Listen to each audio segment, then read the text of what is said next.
After years of figuring out funding and logistics, the Hero Center broke ground last year in Cottage Grove. The building is a public safety training facility for police, fire, and EMS. Hero Center, this is Dan. The person in charge at the Hero Center is Dan Anselment. So my job is to really oversee the entire facility, the day-to-day operations. There's a lot of stuff for me to do when you've got a facility that's almost 48,000 square feet.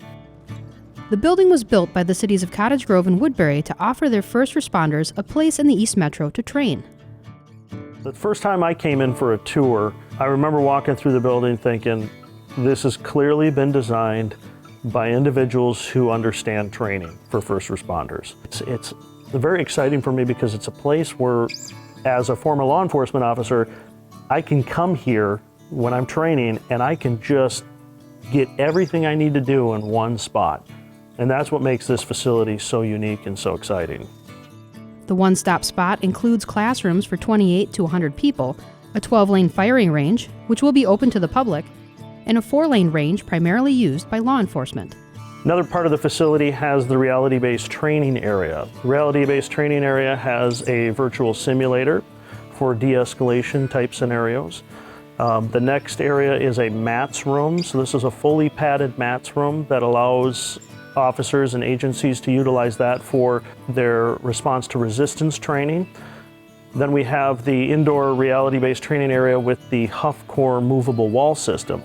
This is set up so that the officers can go in and you can change it. You could be at one room over here, a hallway, another room, and it really makes it so that when they work on building searches and things like that, this is an excellent option for them as well.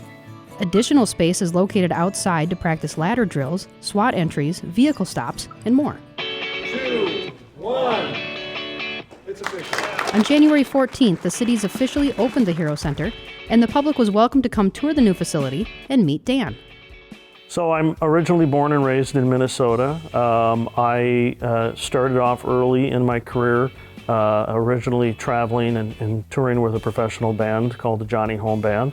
And somewhere in there I decided it was time to settle down and go back to school and get my degree, and so I went into law enforcement. And then I got hired on at the Burnsville Police Department.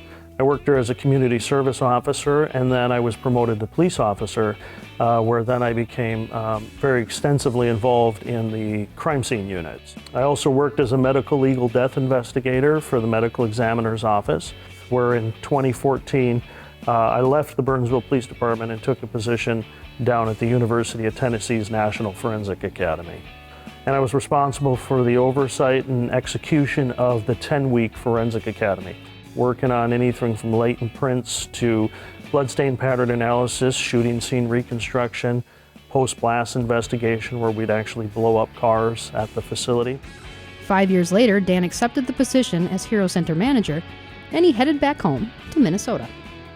For me, it's rewarding because I get to work daily with police, fire, and EMS folks. So that is incredibly rewarding for me, and that's really what helps my motivation, is knowing that I'm a part of something that's going to help those men and women stay safe and become better trained and better prepared.